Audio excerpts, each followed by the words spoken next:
کراچی سے افسوسناک خبر ہے، رہنما ایم کے ایم فاروق ستار کی والدہ انتقال کر گئی ہیں۔ ڈاکٹر فاروق ستار کی والدہ کی عمر 85 برس تھی۔ فاروق ستار کی والدہ شدید دلیل تھی اور مقامی ہسپتال میں وہ زیر علاج تھیں، ایسے بتایا جا رہا ہے۔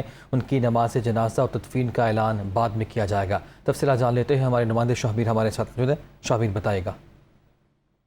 جی بالکل، یہ سربراہ تنظیم مالی کمیٹی ڈاکٹر فاروق ستار کی والدہ جو ہے وہ انتقال کر گئی ہیں۔ بتایا جا رہا ہے کہ ڈاکٹر فاروق ستار کی جو والدہ تھی وہ گزشتہ چند روز سے علیل تھیں اور جو یہاں کا مقامی اسپتال ہے وہاں پہ زیر علاج تھی، تاہم اب سے کچھ دیر قبل ہی صبح بتایا جا رہا ہے کہ ان کا جو ہے انتقال ہو گیا ہے۔ 85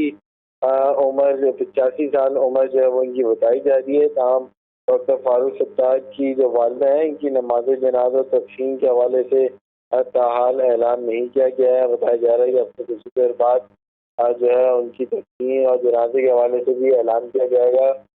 کراچی کا علاقہ ہے PIB، یہاں پہ ڈاکٹر فاروق ستار جو ہے وہ رہائش پذیر ہے۔ ان کی والدہ جو ہے وہ ان کے ساتھ ہی رہتی تھیں، تاہم گزشتہ چند روز سے یہ شدید علیل تھیں اور شدید علالت کی وبائی سے ان کو جو ہے نجی اسپتال میں داخل کیا گیا تھا، جہاں ان کا علاج بھی چل رہا تھا، لیکن چند روز تک علاج جاری رہنے کے بعد آج صبح جو ہے ان کا بالکل انتقال ٹھیک ہو ہے، گیا۔ آج ان کا انتقال ہوا۔ شکریہ آپ کا شاہبیر۔